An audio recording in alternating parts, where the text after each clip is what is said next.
बिस्मिल्लाहिर्रहमानिर्रहीम। नाज़रीन, कराची के ज़िला गरबी में मुज़र सेहत और इंसान दुश्मन फैक्ट्री मालिकान का धंधा अरूज पर है। कई एकड़ रकबे पर मुहित ये इंसान दुश्मन कारोबार चलाया जा रहा है। करीब कई किलोमीटर दूर तक भी इस स्मोक से इंसान बीमारियों में मुब्तला हो रहे हैं। इस वक्त हमारे नुमाइंदा कराची नवीद अब्बास वहाँ पर मौजूद हैं।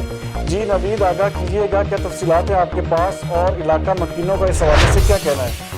जी, इस वक्त हम मौजूद हैं मंगोपीर थाने की हदूद में, और मंगोपीर थाने की हदूद में इस वक्त एक रेड हुई है मुज़र सेहत। यहाँ पे हमारे हेल्थ डिपार्टमेंट के कुछ लोग मौजूद हैं, और यहाँ पे एक रेड हुई है और एक मुज़र सेहत फैक्ट्री को यहाँ पे पकड़ा गया है, जो कि काफ़ी अरसे दराज से पकड़ी जा रही है। जो कि अपने आप को बताते हैं कि वो बड़े असर उसलूक है उनका, और कि काम ये बंद भी करवा देंगे तो वो फिर चलवा लेंगे। आप देखें, इस बार फिर एक मुज़र सेहत फैक्ट्री के ऊपर रेड हुई है, और यहाँ पर बैटरीज़ को जिस तरीके से जलाया जा रहा है, बैटरी को जलाने के बाद वहाँ से शीशा बनता है, जो पिघलने के बाद वो उससे ये कुछ पता नहीं कुछ इस तरह की चीज़ें बना रही है। सांचे से आप आएँ तरह दिखाएं, आप ये देख सकते हैं ये मेटल तैयार कर रहे हैं, ये जो कि इंतहाई, ये देखें, ये मेटल देखें आप ज़रा, ये मेटल यहाँ पे तैयार हो रहा है। और ये किस तरह से, आप थोड़ी देर मुझे आए हुए यहाँ पे लगभग 5 से 10 मिनट हुआ है। 5 से 10 मिनट के अंदर ही मेरा यहाँ पे सांस लेना बहुत मुहाल हुआ है, गले को बहुत शदीद तरीके से ये इफेक्ट कर रहा है, और इसी तरीके से हमारी बॉडी पे, हमारे लंग्स पे, हमारे हार्ट पे, सब चीज़ों पे हर्ट वो करता है। करीब ही बिल्कुल गुलजानाबाद इलाका है, मुज़र सेहत फैक्ट्री इलाके में होना वैसे ही नहीं बनता है। आप देखते हैं मज़ीद हमारे आगे पेशरफ जो होती है हम आपको आगाह करते हैं। देखिए, बिल्कुल इस वक्त हमारे साथ ये फैक्ट्री के कुछ रिस्पॉन्सिबल पर्सन जो है वो यहाँ पे आ गए हैं, उनसे भी ऑफिसर जो है अपने हिसाब से इंक्वायरी कर रहे हैं। हड्डी गोदाम रखने की वजह, हाँ, गोदाम का हड्डियों का भी काम है ना। आगे आ जाए ना सर, यहाँ इधर ऊँचा बोले कि हड्डियों का भी काम है आपका? हमारा नहीं, उनका जिनका गोदाम, जिनका गोदाम है अमान भाई, उनका नंबर कॉन्टेक्ट नंबर, तो मतलब आप उनसे कैसे कॉन्टेक्ट करते हैं? आप कॉन्टेक्ट कैसे करते हैं उनको? बुलवाएं आप, फ़ौरन अभी बुलवाएं अभी आप। आपको पता है ये कितनी मुश्किल सेहत है यहाँ पे? हम थोड़ी 10 मिनट हम यहाँ पे रुक नहीं सक रहे, तो आप लोग यहाँ पे, आपके लोग भी, लेबर भी काम कर रहे हैं, आप लोग भी, डस्ट मास्क नहीं, आपके पास कुछ चीज़ नहीं, आप किस तरह से इस एनवायरनमेंट में काम कर रहे हैं? ये इंतहाई अफसोस की बात है, जिस तरीके से आप यहाँ देख रहे हैं कि इनके पास कोई इस वक्त अल्फाज नहीं है, ये प्लॉट नंबर क्या है? ये कोई चीज़ का जवाब देने को तैयार नहीं है। चलेगा कल के निकलेगा तो किसी चीज़ में निकलेगा ना यार। अच्छा, आप सांचे डाली की रखिए, सांचा कहाँ रखते हैं? सांचा बाहर रख के इससे भरा जाता है, वो कच्ची जो है। भर देते हैं चम्मच से भरते हैं आप जी। अच्छा, ये निकलता कहाँ से? जरा कहाँ से निकलता है? जरा ये ऊपर से चल रहा है, ये इसकी भी ले जरा। ये सरिये से आता है, ये देखें, ये आ रहा है, ये उसमें गिरता है। अच्छा, आप बताएं सर किस तरह से बनता है, जल्दी जल्दी बताएं। ये जैसे भट्टी में कोयला और वो कचरा डलता है, साथ कचरा डलने के बाद यहाँ से चलता है, जैसे गर्म होती है भट्टी तो सिक्का आना शुरू हो जाता है, वो फिर गड्ढा भरता है तो इसमें भरते हैं। सांचे भर के फिर आप जो कंपनीज में आपको सप्लाई करना होता है आप कर देते हैं। हैं। बहुत अच्छे, ज़बरदस्त। तो आप ये बताएं जो यहाँ पे आप ये बना रहे हैं मुझे सेहत, जिससे इतना ये भी इफेक्ट हो रहा है, ये बन क्या चीज़, ये है क्या? ये बैटरी गलती है, बैटरी गलती है, इसका जो कचरा बनता है उससे ये सिक्का बनता है। इससे सिक्का बनता है। ये सिक्का आप क्या करते हो? सिक्का किस काम में कंपनी में जाता है। कौन सी कंपनी से आपसे लेती है?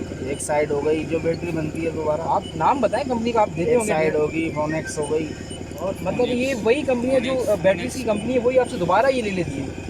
तो ये देखिए किस तरह का स्टैंडर्ड है कंपनीज का भी, और उनको इस किस्म का, इस पर कुछ भी उनको शर्म आया नहीं है कि वो इससे मुज़र सेहत यहाँ पे लगाया उन्होंने, फेरिए को इफेक्ट कर रहे हैं। इनको इससे कोई ताल्लुक नहीं है, उनको अपने पैसे बटोरने से ताल्लुक है। जिस तरीके से ये 5 से 6 साल ये बता रहे हैं, हालांकि उससे ज़्यादा टाइम हो गया होगा, और उससे ज़्यादा टाइम से यहाँ पे कर रहे हैं। इसकी करीब बिल्कुल आबादीज़ हैं, फुल रिहाइश पजीर हैं। यहाँ पे हमारे इंस्पेक्टर मौजूद हैं जो कि इंक्वायरी कर रहे हैं। जी बिल्कुल, इस वक्त हम मौजूद हैं मंगोपीर थाने की हदूद में, और जिस तरह से हम लेट नाइट इस पर प्रोग्राम करते रहे, काफ़ी देर इसमें काविश करने के बाद अंत तक मेहनत की, और कुछ फैक्ट्रीज़ जो हैं यहाँ पे मुज़र सेहत थी उनको फ़िलहाल उनका काम भी बंद किया है। और उम्मीद करता हूँ कि जो हमारे साथ इन्वायरमेंट के अफसरान थे, उन्होंने उनकी काविशों से और मिनिस्ट्री ऑफ इन्वायरमेंट का भी शुक्रिया अदा करते हैं कि उन्होंने इसका नोटिस लिया।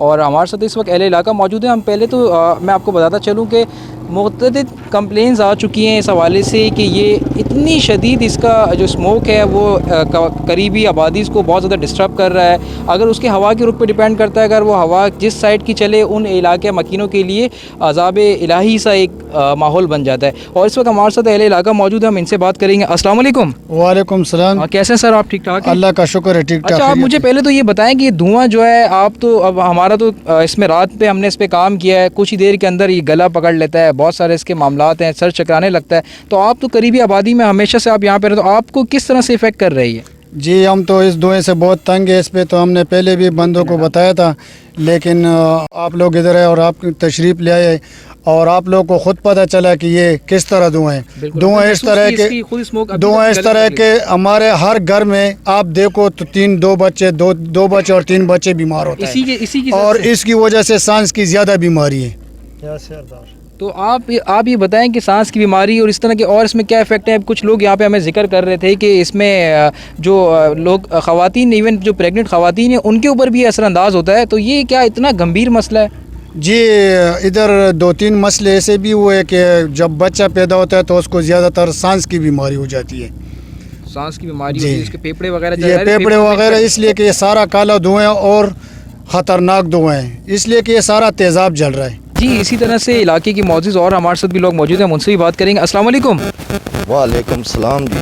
बाबा जी आप बताएं कि ये जो मुजरिम से धुआं जो है, ये स्मोक उठ रहा है जो यहाँ पे किस तरह हो रहा है, असल में कारखानों में हो क्या रहा है इस तरह के मामला, वो तो हम सब कुछ देख के आए। तो आप भी इससे आप कितना नॉलेज रखते हैं इस हवाले से? ये जो फैक्ट्री के अंदर जो बैटरी जो गलाई जा रही है, बैटरी गलाने के बाद ये शीशा बन रहा है, तो आपको सब चीज़ों का पता है ये क्या हो रहा है? जी सर, इसमें 1 साल में आया हूँ ये इस इलाके में, क्योंकि गुर्बत है और कोई इलाके में कोई गर्म नहीं ले सकता है। यहाँ पे आया हूँ, मेरा खुद भी अभी आवाज़ दे कर सकता है, मेरा खुद भी सांस का बीमार बना है इसी। पूरा आप रह रहे हैं तो आप जब इतने बड़े हैं आपके ऊपर इफेक्ट कर रहा है, तो बच्चों पे कितना असरअंदाज होता होगा ये? सर जी बहुत कुछ अंदाज हो रहा है। अभी मेरा जो बच्चे हैं ना, 2 बच्चे वो ये सांस का बीमार है, खांसी, और ये जो सांस का बीमारी है, अभी पोलियो भी हम नहीं पिला सकते हैं उनको, क्योंकि डॉक्टर ने मना किया है कि इसका सांस का बीमारी, इसको पोलियो नहीं पिलाओ।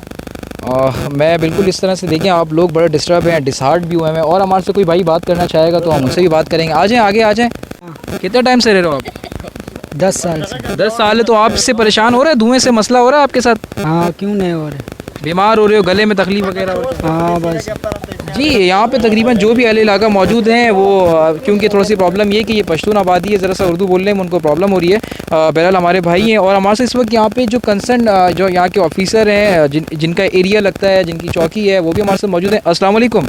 वालेकुम अस्सलाम। अच्छा सर, आप ये बताएं कि अभी आप यहाँ पे पहुँचे तो आपने क्या मामला देखा लोगों की जिस तरह से परेशानी, तो आप इस पर क्या स्ट्रेटजी बना रहे हैं, इसको किस तरीके से रोकथाम करेंगे? ओवरनाइट तो आप हमारे साथ ही रहे और टीमें भी हमारे साथ रही, और इसके अंदर हमने कोशिश करके तकरीबन मैं समझता हूँ 3 फैक्ट्रीज जो हैं इनका काम भी बंद करवाए, जो फिलफौर किया गया, जो मेरी नॉलेज में भी है। तो आगे आपने क्या स्ट्रेटजी, क्या हिकमत अमली ऐसी बनाई है? जिस तरह आवाम हमें शिकायत करे वक्तन फ़वक्तन, मैं रोज़ाना दूसरे तीसरे दिन जैसे हमारे पास कोई कॉल करता है, कोई हमारे पास आता है कंप्लेन करता है, हम उनके साथ भी जाएंगे, अपनी टीम को भी लेके साथ जाएंगे, आपको भी बुलाएंगे, और जहाँ जहाँ ये मुज़र सेहत फैक्ट्रियाँ हैं इनका कला कमा करेंगे इंशाअल्लाह, पूरी कोशिश करेंगे।